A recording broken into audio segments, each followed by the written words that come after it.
When Denis Villeneuve released Dune Part 2 in 2024, it instantly cemented itself as one of the most celebrated sci-fi films of the century. The sequel not only elevated the grand spectacle of the first film but also introduced characters who would shape Paul Atreides' rise to power. Among them was Princess Irulan, portrayed by Florence Pugh, whose presence, though brief, carried immense narrative weight.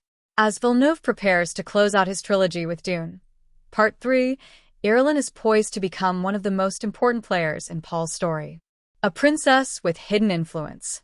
Irulan, the daughter of Emperor Shaddam IV, Christopher Walken, entered the saga late in Dune Part 2.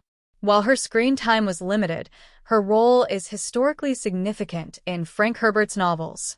In the books, Irulan not only marries Paul in a political union but also acts as the chronicler of his reign, shaping how future generations perceive the so-called savior of the Freemen. Villeneuve cleverly teased this by allowing Irulan to narrate parts of the second film, mirroring her role as the historical voice of the novels. Though their marriage is one of duty rather than love, Irulan's position places her at the heart of Paul's empire. Her internal conflict, caught between loyalty to her house, her disdain for Paul's devotion to Chani, and her own ambitions, makes her one of the most layered characters in the series. A marriage built on politics, not love. At the end of Dune Part 2, Paul proposes to Irulan not out of affection but as a calculated move to consolidate power and placate House Carino after overthrowing her father. This uneasy union sets the stage for major tension in Part 3.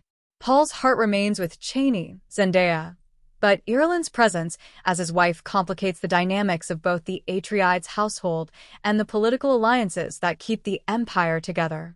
In the source material, this rift evolves into one of the core conflicts of Dune, Messiah, where Irulan becomes both an ally and a conspirator in plots against Paul.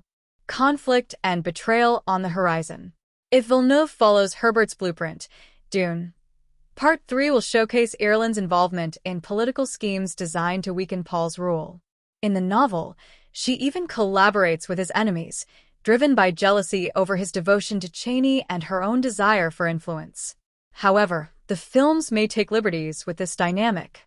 The ending of Part 2 diverged from the novel, with Chani leaving Paul after his marriage proposal to Irulan. This shift suggests Villeneuve might amplify Chani's resistance, possibly giving her a role closer to Irulan's from the books. If that's the case, Irulan could instead lean more into her advisory position, strengthening Paul's empire rather than directly undermining it. Florence Pugh's crucial role.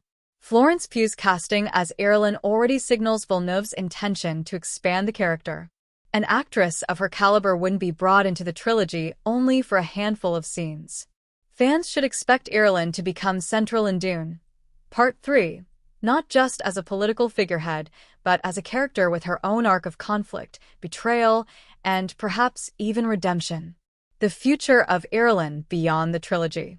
If Villeneuve ever adapts Children of Dune, Irulan's role would only grow more fascinating as she develops a complicated bond with Paul's children despite being sidelined as their stepmother. Even within a single final film, however, Villeneuve has the opportunity to highlight Irulan as more than just a royal pawn. Whether she emerges as a schemer, a reluctant ally, or a tragic figure defined by circumstance, Irulan's journey promises to be one of the most compelling parts of Villeneuve's epic conclusion.